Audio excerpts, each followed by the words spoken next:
오늘 저희 공동체에게 주신 하나님의 말씀을 함께 읽겠습니다. 창세기 가장 첫 장이고요. 구약성경 가장 첫 페이지에 있는 창세기 1장 6절에서 8절까지 본문입니다.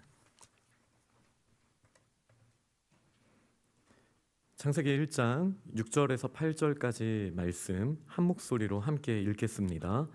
하나님이 이르시되 물 가운데 궁창이 있어 물과 물로 나뉘라 하시고 하나님이 궁창을 만드사 궁창 아래의 물과 궁창 위의 물로 나뉘게 하시니 그대로 되니라. 하나님이 궁창을 하늘이라 부르시니라. 저녁이 되고 아침이 되니 이는 둘째 날이니라. 아멘. 오늘은 임재 하늘의 하늘로부터라는 제목으로 우리 하나님의 말씀을 함께 나누겠습니다.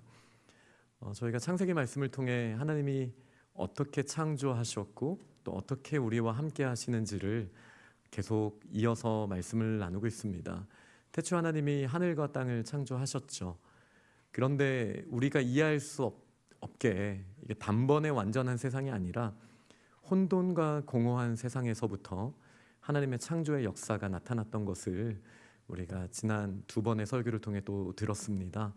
특별히 창조는 혼돈을 정돈으로, 또 공허함을 채움, 충만함으로 바꾸시는 하나님의 사역이라고 말할 수 있겠습니다. 그러다 보니 창세기 1장에 보면요, 7일간의 창조 가운데 첫 3일은 혼돈을 정돈으로 바꾸시는 사역임을 알 수가 있습니다. 그리고 4일부터 제6일까지는 공허한 곳에 이제 정돈은 됐지만 비어 있거든요. 그곳에 하나님이 어떻게 충만하게 하시는가, 이 내용으로 가득 채워져 있어요. 그러다 보니까 또 창조의 첫째 날부터 셋째 날까지의 내용에서는 하나님께서 창조하셨다라는 동사를 나누셨다, 이렇게 정돈의 언어죠. 혼돈한 세상을 이렇게 나누십니다. 지난주에 우리가 나눴던 내용, 하나님께서 빛이 있으라 하셨고 빛과 어둠을 나누셨죠. 오늘은 이 땅의 관점에서 봤을 때 굉장히 혼돈했고요, 기품이 있었거든요. 이 기품이라는 단어는 고대 이제 바다를 표현했던 표현이기도 합니다. 물이 아주 깊은 거예요. 이 기품이 온 땅을 덮고 있었기 때문에 혼돈했던 것이죠. 그런데 이제 이 혼돈을, 이 기품을, 이 물로 가득한 세상을 하나님께서 정돈으로 바꾸실 때 이 둘째 날에는 이 물을 뜯어내시는데요. 어떻게 뜯어내시냐면, 좀 낯설긴 하지만 이렇게 위아래로 물을 뜯어내십니다. 혼돈의 물이 있는데 이 물을 아래쪽 물과 위의 물로 나누니까 이 가운데 공간이 생기지 않습니까? 이 가운데 공간을 이제 비어있는 곳, 아직은 하나님께서 채우시지 않았기 때문에 비어있는 곳이라는 의미로 궁창이라는 표현을 쓰게 되었습니다. 이렇게 창조의 역사 가운데 하늘을 이렇게 만드시다니, 아니 하늘 위에 물이 있다니, 이 표현이 좀 불편한 분들도 혹시 있으실지 모르겠어요.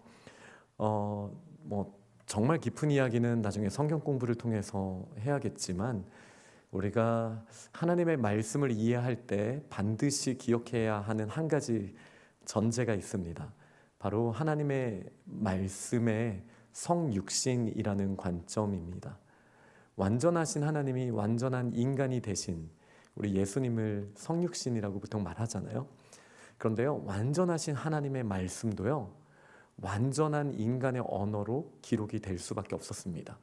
그만큼 우리를 사랑하셔서 우리가 들을 수 있는 언어로 하나님께서 기록해 주신 거예요. 그러니 성경은 하나님께서 과학을 만드시고 과학적이신 분이기에 우리는 성경이 과학적이다 라고 말할 수는 있지만, 성경이 과학책이다 라고 말하면 사실 성경의 목적에 대해서, 성경이 물론 진리를 말하지만 물질 세계가 작동하는 원리의 한 가지를 설명하기 위한 책이라고 제안을 하기에는 우리 하나님은 너무나 크신 분을 사실 인정해야 합니다. 하지만 그럼에도 성경은 하나님의 진리를 담고 있기 때문에 과학적일 수밖에 없습니다. 그럼 이건 어떻게 생각하세요? 제가 이제 타임머신을 타고 3,400년 전으로 한번 돌아가 보겠습니다. 그래서 모세를 만난 거죠. 모세에게 제가 인사합니다. 페이스북으로, 요즘 페이스북 잘 안 하시나요? 저도 SNS 안 한 지가 좀 오래돼가지고 왜 저한테 DM 보냈는데 왜 연락 안 하냐. 모세한테 제가 말을 하면 모세가 뭐라고 생각을 할까요? 페이스북? DM? 뭐 이렇게 생각하지 않겠습니까? 우리는 기억을 해야 합니다. 이 창세기 말씀을 하나님께서 첫 번째 어떤 공동체에게 주셨는가가 매우 중요한 키입니다. 당연히 이스라엘 백성에게, 출애굽을 막 경험한 이스라엘 백성에게 모세를 통하여 주셨던 말씀이 나중에 잘 전해져서 정경화 과정을 통해서 이제 성경의 한 권이 된 것이죠. 그런데 그 당시 사람들에게 하나님께서 하늘이 파란 이유가 뭔지 알아? 빛의 파장이라는 게 있어. 뭐 이렇게 창세기에 기록을 해주셨다면 우리가 언제 예수님에 대한 말씀을 볼 수 있겠습니까? 그리고 빛의 파장을 얘기하는 순간 모세가 페이스북 하는 것과 똑같은 것이라는 거죠. 그러니 하나님은 과학적인 분이시기에 그 당시의 사람들에게 충분히 과학적으로, 우리도 지금 현대의 과학으로 설명이 되면 조금 더 객관적이고 명료하다고 저희는 받아들이잖아요. 그런 것처럼 당대의 사람들이 충분히 받아들일 수 있는 과학의 표현과 더불어서 그 너머 영적인 진리를 충분히 담을 수 있는 아주 핵심적인 하나님의 진리의 말씀이 인간의 언어로 기록되었다라는 것을 꼭 기억해 주시기 바랍니다. 제가 왜 이렇게까지 설명했냐면, 일부 설교 끝난 후에 중고등학생 중에 한 명이 저에게 와서 목사님 정말 과학적으로 하늘 위에 물이 있다고 믿으세요? 라고 저한테 이제 질문을 한 것이죠. 그래서 제가 뭐라고 했을까요? 그럼 하늘 위에 물이 있지. 당연히 저는 그렇게 믿고 있는 사람입니다. 그런데 이것을 이제 현대 과학적인 용어로 말하느냐, 아니면 성경이 기록된 당시의 과학의 언어로 말하느냐는 조금 다른 차원이지만 거기에 대해서 깊이 또 나누고 싶은 분들은 열려 있으니까 제 방에 언제든지 와주시고 또 공식적인 성경 공부 시간에 나눠도 너무 좋을 것 같습니다. 하늘 위에 정말 물이 있나요? 그렇습니다. 물이 없다면 왜 하늘색과 물색이 그렇게 닮아 있을까요? 하늘 위에 물이 있으니까 마치 강색과 그 위에 하늘색이 아주 조화롭게 비슷한 색깔을 가지고 있는 것처럼 우리가 하늘을 봤을 때 물색으로 딱 보여지는 거죠. 바닷가에서 사진 찍어본 적 있으세요? 저 바다와 그 하늘의 경계선이 약간 그라데이션처럼 약간 겹쳐지는 듯한 느낌을 받아보신 적이 있으실 것 같아요. 고대인들이 하늘을 보면서 당연히 이스라엘을 포함한 고대 사람들은 하늘 위에 물이 있다라고 이 당시 적어도 고대 근동에서는 그렇게 과학적으로 받아들였던 사실입니다. 그리고 그 하늘에 물이 당연히 있죠. 그러니까 하늘에서부터 물이 떨어지죠. 저는 지금 고대 과학을 설명하기 위해 이 자리에 있는 건 아닙니다. 왜 하나님께서 질서의 하나님이 혼돈한 이 세상 가운데 왜 이 물을 위아래로 나누셨어야만 하는가? 여기서부터 하나님의 메시지에 우리가 좀 집중하고 싶어요. 그래서 지금 과학 때문에 불편하신 분들은 잠깐 마음을 내려놓으시고 하나님이 우리에게 정말 원하시는 메시지가 뭔가에 대해서 이제부터는 더 집중하실 수 있으면 정말 좋겠습니다. 물은 위에서부터 아래로 흐르는 거 잘 아시죠? 네, 정말로 그렇습니다. 물은 위에서부터 아래로 흐르죠. 그런데 원래 혼돈의 물은 어땠을까요? 저는 물론 이제 거센 풍랑 때문에 잠깐은 뭐 높이가 달라지는 면이 있겠지만 기본적으로 높이는 같았다. 물의 높이는 같았다. 우리가 바다를 보면 알 수 있죠? 우리는 모든 이 땅의 높이의 기준을 해발로 말합니다. 바다의 높이로부터 얼마만큼 높은가, 낮은가, 이 기준이 바다의 높이가 되는 이유는 바다는 지금 우리가 뭐 태평양을 보든 대서양을 보든 바다의 높이는 같죠. 왜냐하면은 그 바다 그 대야에 딱 담아놔도 물의 높이는 당연히 같아져야 되지 않습니까? 그러니까 태초에 혼돈이 있었던 물은요 높이가 같았었어요. 그런데 굉장히 큰 혼돈이었습니다. 높이가 같으면 고여 있겠죠? 흘러가지 않겠죠. 물론 풍랑은 일 수 있다고 제가 말씀드렸어요. 근데 이 뭔가 평등하다라는 말은 우리한테 막 가슴을 뛰게 하는 단어, 뭔가 이분하다, 뭔가 이렇게 수평을 이루고 있다. 성경에도 보면 사자들이 어린 양과 뛰어노는 이런 모습들 우리에게 굉장히 두근두근하게 할 수 있는 면들이긴 한데 적어도 성경의 창세기에 나온 이 태초의 바다의 모습은 굉장히 혼돈이라는 표현으로 부정적으로 표현되어 있는 것은 사실입니다. 왜냐하면 수평한 바다의 높이가 아니라 깊음이라는 또 다른 높낮이가 바다 안에는 도사리고 있어요. 아무리 겉보기에는 똑같아 보여요. 그런데 그 바다 속을 들여다보면요 더 낮은 곳, 더 깊은 곳이 있는 혼돈이 있었던 거예요. 근데 이제 하나님이 물을 위아래로 나누니까 이제 어떤 일이 일어납니까?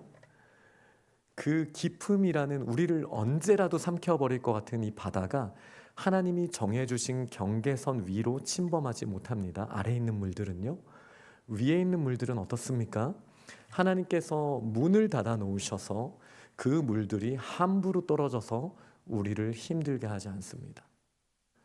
하나님의 정확한 통제 하에 이 혼돈의 물이 각각의 위치에서 이 아래에 있는 물과 위에 있는 물이 역할을 감당하는 것이죠.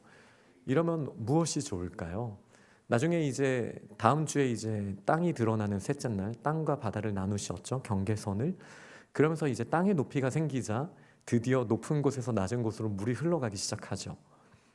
물이 흘러가야 이제 비옥한 땅들이 생기고 우리에게 생명들이 풍성하게 생길 수 있다는 거 우리가 잘 알고 있습니다. 그러다 보니 이제 고대 문명은 강을 중심으로 사람이 물을 끌어와서 자신의 힘으로 막 해냈죠. 근데 하나님께서 약속하신 가나안 땅은 어떤 곳인가요? 요단강, 저희 와바시 리버라고 하나요? 그거에 한 10분의 1도 안 될 것 같은 느낌입니다. 굉장히 작은 여름에는 겨울에는 조금 넓지만 여름에는 뭐 충분히 아무런 보호 장비 없이 그냥 건너갈 수 있는 시냇물 정도라고 생각하셔도 크게 틀리지 않을 것 같습니다. 다른 이스라엘에서 떠오르는 강이 있으신가요? 이 요단강 외에 다른 거의 모든 강은요 여름에는 말라버리는 건천입니다. 겨울에만 물이 겨우 이제 비가 오니까 조금 흘러내리는 수준. 이런 곳은 그러면 과연 물이 어떻게 흐르는 걸까요? 방법이 있죠. 하나님이 하늘문을 여시는 거예요. 하나님이 하늘문을 여시면 이제 비가 내리게 되는 것이죠. 그래서 하나님이 출애굽 공동체에게 이렇게 말씀하십니다. 너희가 있었던 애굽 땅과 다르다. 내가 너에게 인도해 줄 그 가나안 땅은 애굽에서는 너희가 물을 길어왔지만 그곳에서는 하늘에 비를 내리고 이슬이 내리게 하는 곳이다 라고 하나님이 약속하셨던 그 장면을 우리는 알고 있습니다. 물이 원래 고여 있으면 같은 위치에 있죠. 근데 거기서 하나님이 높낮이를 주시고 흐르게 하셨고요. 땅에서는. 그리고 하늘, 더 높은 하늘에서도 필요한 곳에 문을 여셔서 비를 내리십니다. 이게 얼마나 은혜로운 장면인지 좀 그림이 그려지시나요? 사람의 힘으로 도무지 물을 끌어올 수 없는 그곳에 하나님께서 그 필요한 곳에 이 통제된 물을 단비로 내려주시는 이 하나님의 창조의 계획이 있음을 우리는 반드시 기억해야 합니다. 이 물 위에 하나님께서 하늘 위에 물을 두셔서 정말로 정확하게 우리에게 필요할 때마다 비를 내려주시고 그리고 하나님의 은혜가 넘치게 하신 것이 하나님의 첫 창조 계획, 다시 말해 혼돈을 질서로 바꾸시는 가운데 있었다라는 것을 우리는 기억하면 좋겠습니다. 한번 그림을 잘 보이지는 않지만 보여주시고요. 이게 고대 근동 사람들이 가지고 있었던 우주의 관념입니다. 이 땅이 깊은 물 위에 떠 있습니다. 그리고 궁창이라고 불리우는 하늘이 있습니다. 그 하늘 위에 이제 물들이 둘러싸고 있습니다. 비가 내리기 위해서는 이 하늘의 문이 열려야 되는 것이죠. 근데 이게 전부가 아닙니다. 그 위에 하늘이 하나가 더 있습니다. 이 하늘은 하늘들이라고도 표현이 됩니다. 그리고 이게 전부가 아닙니다. 그 위에 하늘이 더 있습니다. 그 하늘을 이제 하늘들의 하늘, 하늘의 하늘이라고 이제 시편과 이사야서와 이렇게 죄송합니다. 이사야서가 아니라 열왕기상 이렇게 기록이 되어 있는 내용들을 우리가 성경을 보다 보면 알 수 있습니다. 하나님의 임재가 계신 곳을 바로 저 가장 높은 하늘, 하늘의 하늘 위에 앉아 계신 우리 하나님, 하나님의 통치하심이 있는 곳이라고 합니다.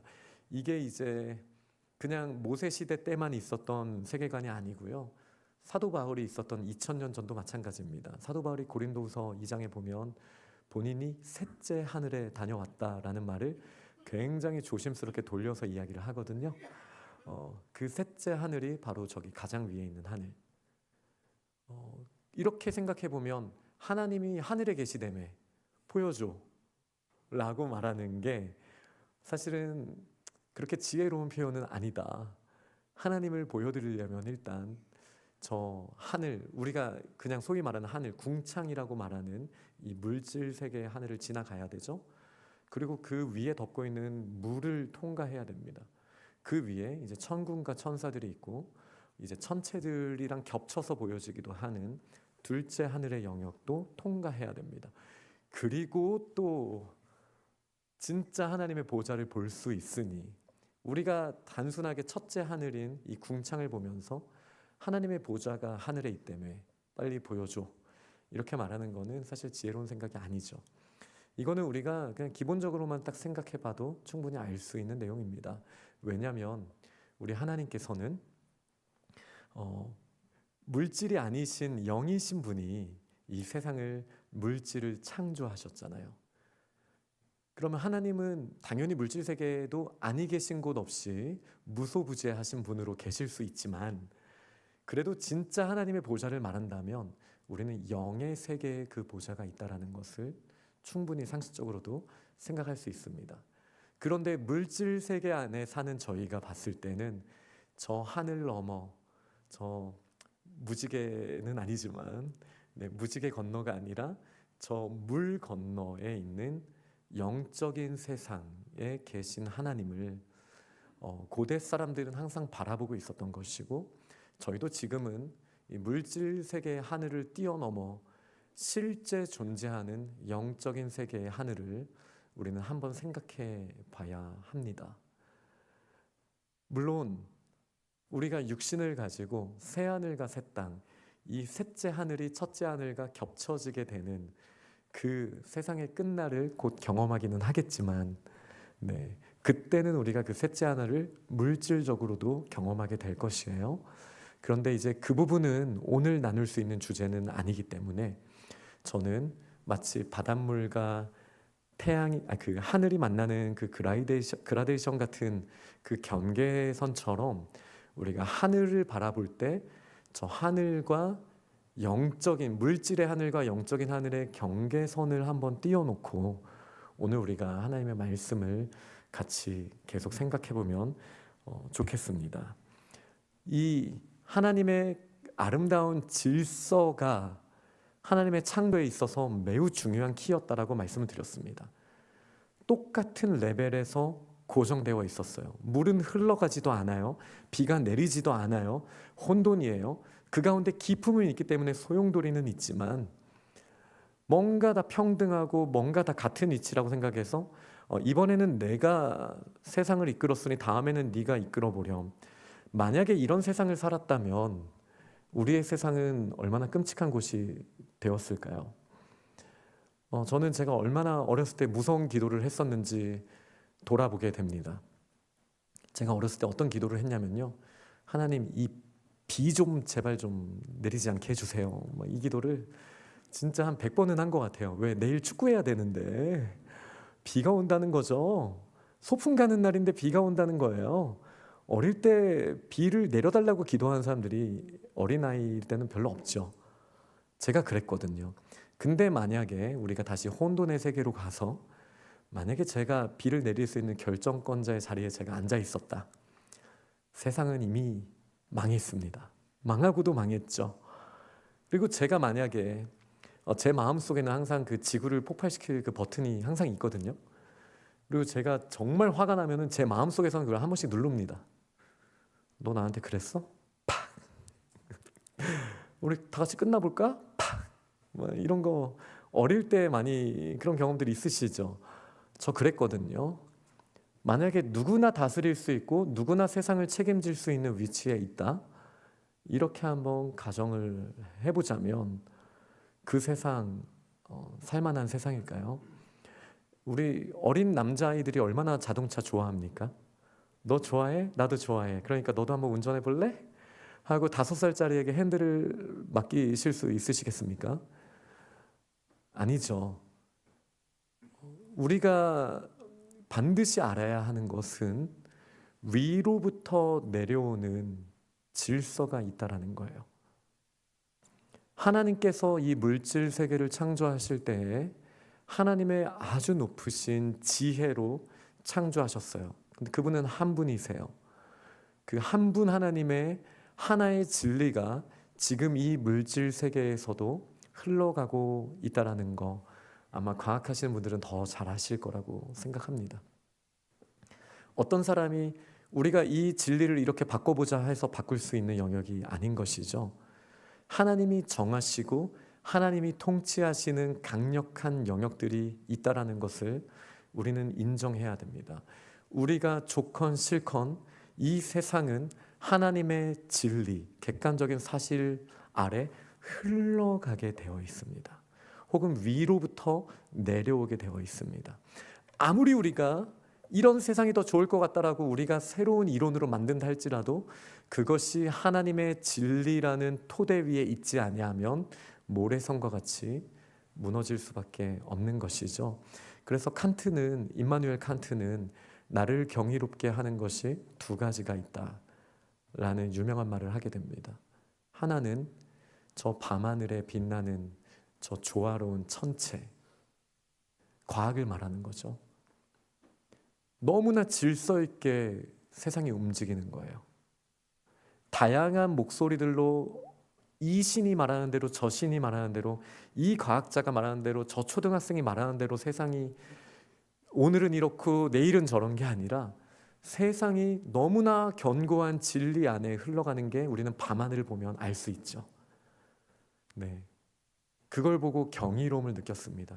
그러면서 이제 칸트가 2번째로 그를 경이롭게 한다라는 것을 말한 것이 무엇이냐면 바로 우리 사람들의 내면에 있는 도덕, 이 도덕을 알 수 있게 하는 마음, 이게 너무나 일관되어 있는 질서가 있는 것이죠. 그러니 하나님의 창조의 질서와 지혜는 자연 법칙뿐만 아니라 우리 내면의 도덕 법칙에서도 흔들림 없이 흘러내려오고 있다는 사실을 우리는 꼭 기억해야겠습니다. 그리고 정말 많은 사람들이 왜 과학혁명이 유럽에서부터 일어날 수 있었을까에 대해서 말할 때 절대적인 기준이 한 분 하나님이심을 인정하는 유럽 대륙에서부터 시작된 것은 너무나 자연스러운 일이라고 말하는 분들이 매우 많습니다. 흔들리지 않는 진리와 질서 위에 우리는 이 세상에 얼마나 아름다운 하나님의 영광이 나타날 수 있는지 알고 있습니다. 그런데 물질의 세계에서도 또 영적인 세계에서도 하나님의 보좌 앞에 나아가고 싶어하는 사람들이 있습니다. 그리고 이 하나님의 보좌 앞에 나아가고 싶을 때 사람들의 마음은 크게 2가지로 나눠집니다. 하나는 왕이신 하나님을 사랑해서 그 셋째 하늘에 나아가고 싶어하는 사람들이 있어요. 그런데 또 반면에 왕이신 하나님을 그 자리에서 끌어내리고 자기가 그 자리에 앉아보겠다고, 가장 높은 곳에 앉아보겠다고 셋째 하늘을 탐욕하는 사람들도 있습니다. 저는 오늘 특별히 셋째 하늘이 영에 있는 세계라고 했죠. 그리고 지금 저희는 이 첫째 하늘 아래 살고 있어요. 이 첫째 하늘 안에 살고 있다는 말은 우리는 육신을 가지고 물질 세계에 있다는 것이죠. 근데 반드시 기억해야 할 것은 저희가 물질 세계에만 사는 것이 아니라 우리 안에 하나님이 창조하실 때 생령이 되게 하셨기에 우리 안에 영혼이 있다. 우리는 영적인 존재이다. 이 사실을 반드시 기억해야 합니다. 그렇기에 물질계에서는 감히 저희가 하나님의 셋째 하늘 아래 가는 것을 꿈도 꾸지 않는 지금 현대를 살고 있지만, 영적인 세계 안에선 과연 우리는 어떤 모습입니까?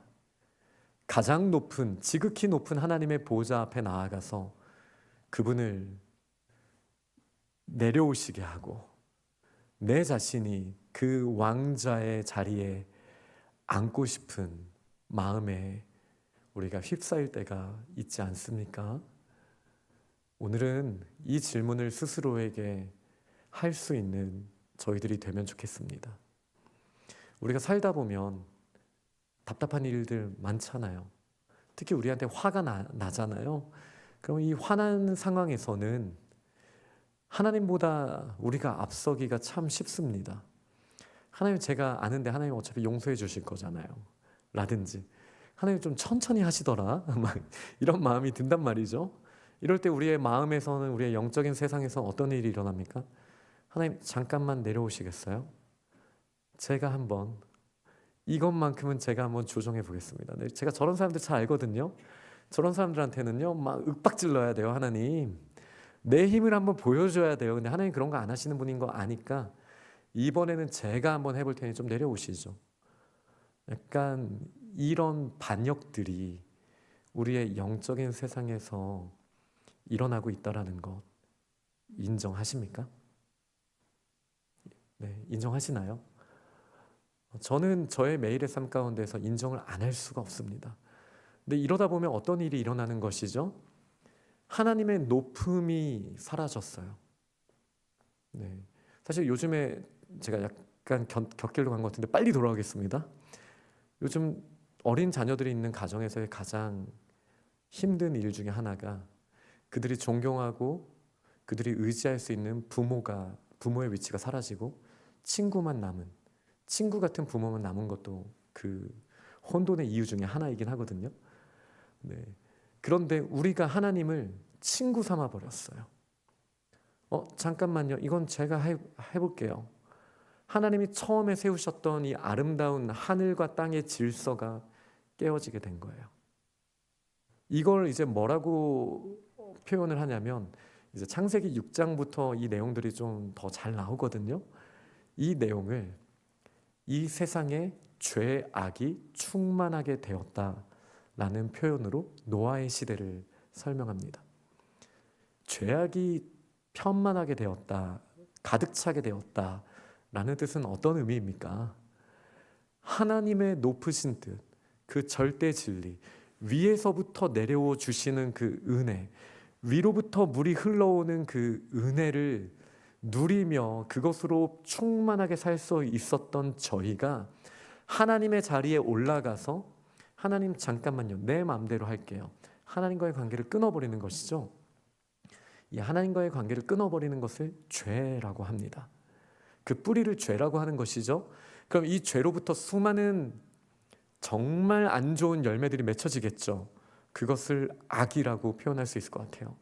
하나님의 판단하심, 하나님의 통치하심, 그 하나님의 사랑에 우리를 맡기는 것이 아니라 제가 할게요, 내가 할 수 있어요, 하나님 내려오세요 라고 말하는 이 죄로부터 수많은 악들이 이 땅 가운데 편만해졌다라는 거예요. 이게 창세기 6장이 말해주는 세상에 대한 설명입니다. 우리의 마음은 거기서부터 자유합니까? 지금 이 세상은 정말 안 그렇습니까? 나는 항상 정말 하나님의 그 하나의 뜻, 칸트가 바라봤던 이 세상이 그렇게 질서 있게 움직이는 것처럼 우리 마음에도 절대자이신 하나님의 성품을 따라서 그 마음의 양심과 하나님이 기뻐하시는 온갖 선한 것들을 보게 하셨는데, 그 뜻을 선택하고 하나님의 말씀대로 하나님의 높으신 뜻을 구하기보다는 잠깐 내려오세요. 여기서는 제 힘을 한번 써보겠습니다. 저도 좋아하니까 해보고 싶어요 라는 높낮이가 없어지고 다시 하나님과 같아지려는 상태가 되니 어떻게 되겠습니까? 그것에 합당한 대로 우주도 다시 바뀌어야죠. 그거를 이제 제가 계속 설교 때 말씀드리는 디크리에이션이라고 합니다. 크리에이션이 이제 무질서에서 질서로 가는 것이라면, 디크리에이션은 죄로 말미암아 질서에서 다시 무질서로 가는 상태. 이게 그 끝에 다다르자 이제 어떻게 됩니까?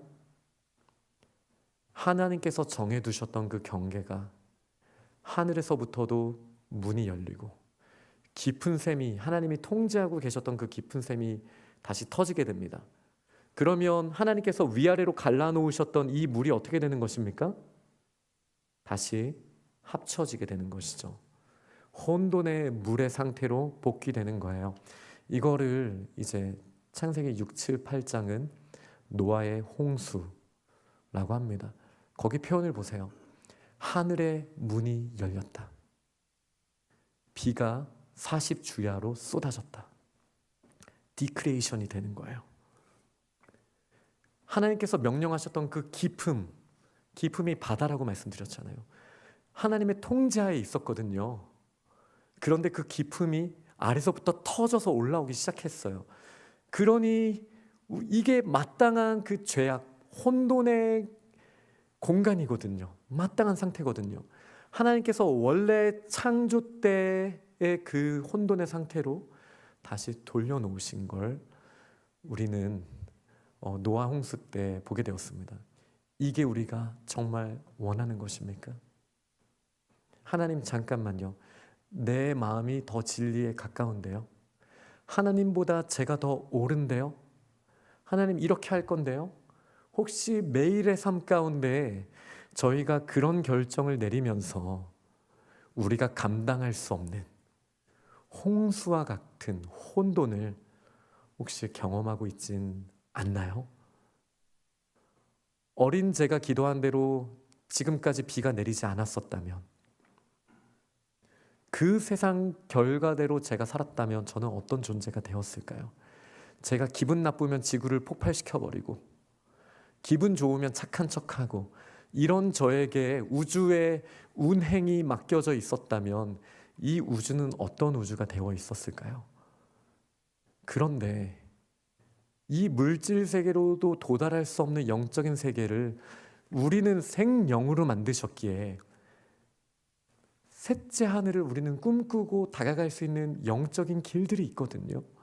근데 그 안에서 우리는 탐심으로 하나님을 끌어내리는 일들을 하고 있으니 이 부분에 대해서 우리는 정말 심각하게 우리 자신을 돌아봐야 합니다. 하나님의 통치하심이 여전히 우리 마음 가운데에서도 일어나야 하는 줄 믿습니다. 우리 하나님께서 우리 마음에 있는 심판의 자리, 왕의 자리에 앉아 계셔야 합니다. 그러니 예수님께서 자꾸 정죄하지 말라고 하시는 거예요. 하나님이 심판하시는 분이신데 왜 우리가 심판합니까? 왜 우리가 판단합니까? 그런 부족한 모습을 돌아볼 수 있는 저희들이 되면 참 좋겠습니다. 이 혼돈의 죄악, 이 죄악으로 가득 차 있는 이 세상이 마땅히 경험해야 할 이 물로 완전히 뒤덮여 있는 이 세상 끝에 다시 하나님이 땅을 드러내게 하셨고 물들을 다시 궁창 위로 올리셨습니다. 리크리에이션을 해주신 것이죠. 그리고 이 리크리에이션 다음에 하나님께서 다시는 물로 심판하시지 않겠다라는 약속을 주십니다. 하나님이 다시 질서를 붙들어 두시는 거죠. 근데 이 질서를 붙들어 주시는 과정 가운데 여전히 사람들은 연약하여 똑같은 일을 저지르게 됩니다. 노아 홍수 때에는 영적인 영역에서, 물론 그게 육체적으로도 나타나죠. 당연히 나타나죠. 그런데 이제 창세기 11장을 보니까요, 사람들이 모여서 자기들이 성을 쌓아서 저 하늘에 닿아서 자신들의 이름을 내고자 했습니다. 이것은 그들의 영적인 상태나 육체적인 상태를 다 보여주는 것이라고 할 수 있습니다. 어떻게 됐죠? 우선 저 물들은 어떻게 뚫고 올라갈 건데요? 답이 보이지 않는 것이죠. 그리고 아무리 물질 세계의 끝까지 도달했다고 하더라도 그 경계선 너머에 있는 둘째 하늘과 셋째 하늘에는 어떻게 도달할 텐데요? 불가능한 것이죠. 그러니 하나님께서 내려오셔서 그들이 하는 걸 보시는 거예요. 이게 이제 창세기 11장에 나온 모습이죠. 그리고 그들을 흩어버리십니다. 우리가 사실 하나님의 보좌에 내가 앉겠다라는 생각을 하는 순간 저희는 약간 어떤 스텝을 밟고 있는 거냐면요, 이 성을 쌓아서 내 힘으로 하나님께 가서 하나님을 끌어내려야지라는 그런 세계관 안에 우리가 살고 있는 거거든요. 이것은 얼마나 위험한 거냐면, 우리가 뭐 페이퍼를 쓸 때 되게 레퍼런스가 되게 중요하잖아요. 이 기존에 검증되고 있는 그런 질서와 진리의 틀 안에서 우리가 우리의 주장을 펼쳐내야 되는데, 마치 이것은 이렇게 성을 쌓아서 하나님께 가려고 하는 것은 내가 어저께 꿈을 꿨더니 이렇더라, 그러니 이 논문을 박사 논문으로 받아줘라 라고 주장하는 것과 똑같다는 것이죠. 우리가 그런 삶을 살고 있다라는 거예요. 이 세상에서 하나님의 보좌에서 하나님을 끌어내린다라는 그 자세는 나의 매일의 삶 가운데 나의 경험, 나의 감정을 의지하면서 벽돌을 하나하나 쌓습니다. 쌓아 올라갑니다. 이렇게 하다가 내가 결국은 하늘에 닿아서 내 맘대로 모든 걸 통치하고 내가 원하는 대로 내 중심으로 모든 것을 해볼 거야 라는 자세를 갖는 것과 다를 게 없다라는 것이죠. 바벨탑은 너무나 쉽게 무너집니다. 그런데 성경을 보면 아브라함의 자손 중에 바벨탑을 쌓았던 사람이 있어요. 이 사람의 이름은 야곱입니다. 이 야곱은 자신의 방법으로 하늘에 닿고자 했어요.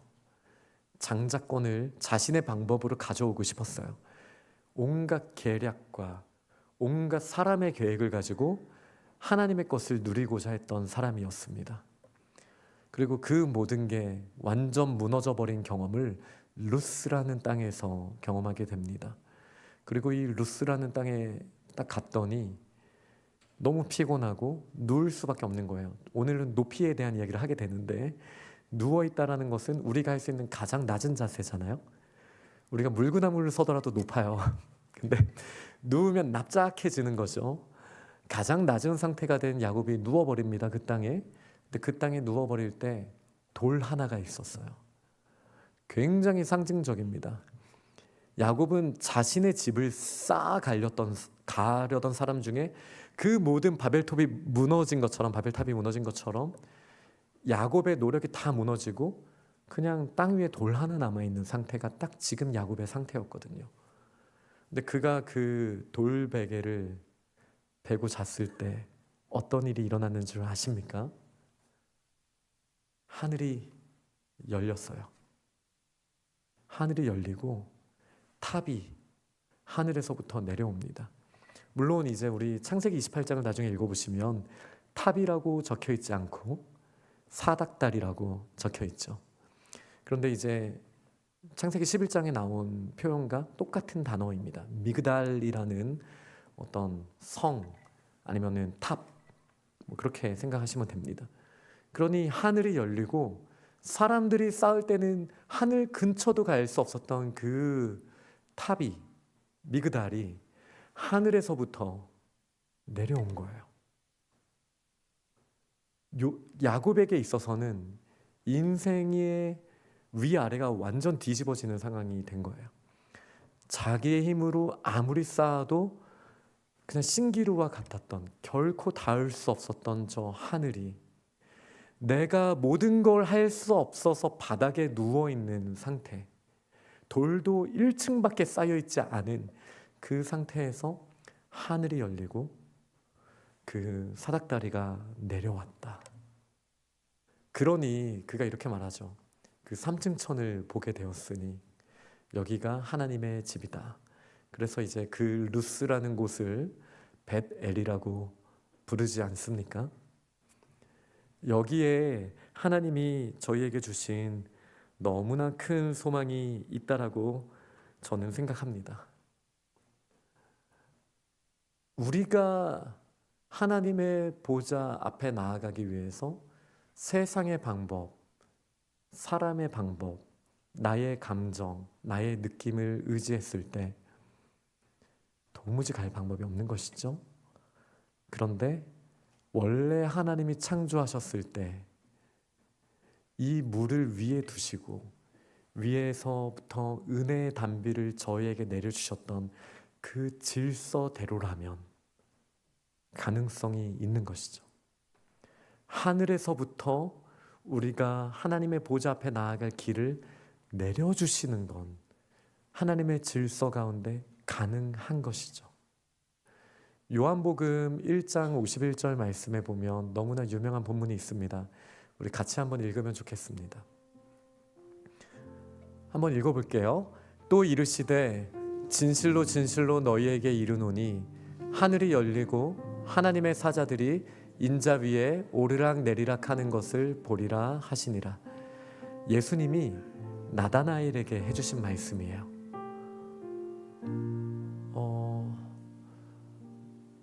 세상 사람들이 나름대로 어떻게든 잘 살아보겠다고 노력하잖아요.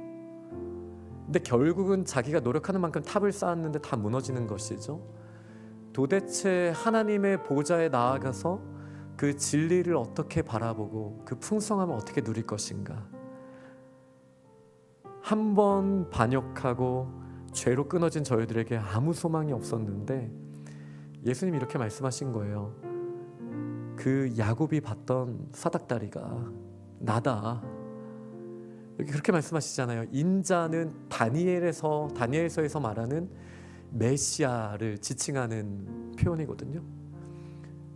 하나님의 사자들, 하늘에서부터 하나님의 은혜를 가지고 이 땅에 내려오고 이 땅에서는 성도들의 기도를 가지고 올라가는 이 이미지는 요한계시록에도 잘 나옵니다. 이 하나님의 사자들이 누구 위로 올라가는 거예요? 인자 위, 예수 그리스도 위로 오르락 내리락 하는 거예요. 이게 야곱이 봤던 모습이었던 거예요. 우리가 어떻게 하늘에 올라갑니까? 우리가 그 3층 천에서 하늘 보좌 앞에 나아간다라는 것은 도대체 어떻게 가능한 것입니까?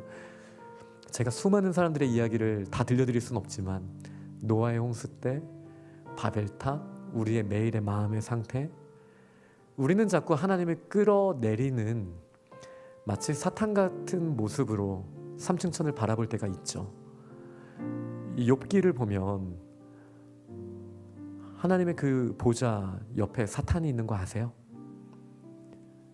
스가랴서에 봐도 나와요. 사탄이 하나님 보좌 바로 옆에 있어요. 왜요? 그 보좌에 앉고 싶거든요. 그런데 그 하나님 보좌 우편에 또 누가 앉아 계십니까? 예수님이 앉아 계세요. 왜요? 그분을 너무 사랑하니까. 그분의 말씀대로, 하나님의 말씀대로 순종하기 위해서 보좌 우편에 오른팔이 되기 위하여 우편에 앉아 계신 거잖아요. 우리의 매일의 영적인 삶의 영역에서 우리의 마음에 3층 천의 보좌가 이미 임했어요. 그건 나중에 조금 더 설명드릴게요. 근데 제가 몇 번 말씀드린 요한복음 1장 14절, 말씀이 육신이 되어 우리 가운데 거하심에, 그게 태버나클을 쳤다는 거거든요. 성막을 쳤다라는 거거든요. 이 성막도 몇 주 후에 말씀드리겠지만 사실 3층 천을 1층 천에서 보게 하는 통로가 성막이거든요. 우리의 마음에 하나님의 보좌를 펼쳐 두셨어요. 그럼 우리의 매일의 마음은 두 가지 중에 하나인 거예요. 사탄이냐 그리스도인이냐. 언제든지 하나님을 끌어내리고 내 맘대로 할 거야. 나 알잖아. 내가 다 책임질 수 있어. 내가 해봤더니 이렇게 해야 돼. 네가 날 화나게 해? 내가 얼마나 무서운 사람인지 보여줄까? 그러려면은 절대 진리를 무시해야 되거든요. 그 자리에 우리가 자꾸 앉고 싶은 거죠. 사탄처럼 우리가 계속 호시탐탐 노리고 있는 거죠. 그런데 반면에 예수님처럼 내 뜻대로 마시고 아버지의 원대로 하옵소서라는 오른팔이 될 수도 있는 거예요. 우리는 3층 천을 바라보면서 무슨 생각을 하고 있나요? 하나님이 계신 절대적인 그 진리를 바라보며 내가 진리지 라는 사탄의 마음을 혹시 갖고 있지는 않습니까? 하나님을 끌어당겼다 보니 다시 혼돈의 물로 평평한 상태가 되죠. 물이 흘러가지도 않고 사랑이 쏟아지지도 않고 혼돈과 기쁨 그 아래로 가라앉기만 하는. 그런데 예수 그리스도 가장 높이 계신 분이 가장 낮은 자리에 오셨으니 그 위치 에너지는 얼마나 강력한 운동 에너지가 되었습니까? 이 놀라운 낮아지신 예수 그리스도를 닮아가며 하나님, 저도 야곱처럼 바짝 누워있는 존재인 거 아시잖아요. 왜 제가 뭐라고 자꾸 하나님보다 높이 올라가려고 합니까? 하나님 불쌍히 여겨주세요. 하나님만이 내 인생의 주인이십니다. 하나님 저의 삶을 통치해 주시고 다스려 주세요. 우리 이렇게 나아가야 되지 않겠습니까? 그럴 때 우리 삶 가운데 얼마나 하나님의 놀라우신 능력이 임하게 되겠습니까? 우리 그 기대를 가져야 합니다. 홍수 후에 이렇게 말씀하셨잖아요. 다시는 물로 너희를 심판하지 않겠다. 왜죠? 예수님이 물 심판을 받으셨거든요. 예수님이 이 혼돈의 물에 던져지셨습니다. 우리 저번에 말씀 나눴잖아요. 예수님이 혼돈의 물에 던져지셨어요. 우리가 당해야 되는 그 모든 죽음 예수님이 당하셨어요. 그리고 그 죽음을 이기시고 그 혼돈의 물에서 올라오셨습니다. 마태복음 3장 16절 17절은 이 장면을 예수님이 세례받는 장면으로 보여줍니다. 그리고 사도 바울을 통해 우리가 예수 그리스도와 연합하여 함께 세례를 받아서 예수 그리스도와 연합하여 죽었다. 예수님과 연합하여 물심판을 받았기 때문에 더 이상 우리에게 물심판이 없는 거예요. 예수님이 그 심판을 다 당하셨거든요. 그리고 예수님이 그 혼돈의 물을 뚫고 올라오셨을 때 마태복음 말씀에 하늘이 열렸다. 그리고 성령이 비둘기같이 임했다. 이는 내 사랑하는 아들이다라는 음성이 들려지기 시작하는 것이죠. 예수님을 통해 우리가 하늘 보좌에 나아갈 수 있다면, 예수님을 통해 우리가 하나님의 보좌에 나아갈 수 있다면 그 보좌 앞에 선 우리는 어떤 자세입니까? 사랑받는 딸, 사랑받는 아들로 그분을 경외하고 그분을 높여드리며 그분의 통치하심과 그분의 질서를 인정하고 찬양하는 삶의 모습입니까? 아니면 제가 옳잖아요, 아빠는 알지도 못하면서 라고 말하는 불순종하는 자녀의 모습으로 우리 아버지 앞에 나아가고 있습니까? 요한계시록 15장 말씀을 보니까요, 이 하늘 바다를 건넌 사람들이 있더라고요. 수정 바다라고 들어보셨어요?